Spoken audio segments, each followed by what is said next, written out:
Hello everyone!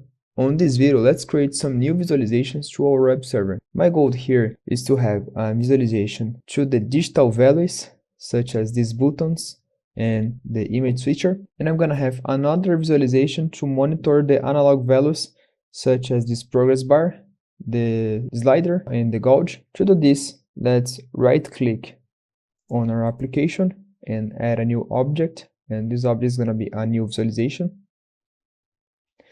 Let's call this visualization 1.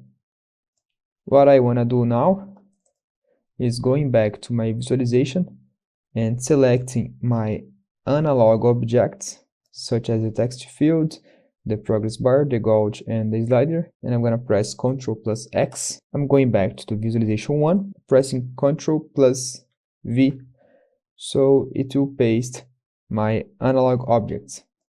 So in the next video, we're going to see how we can navigate between these two screens.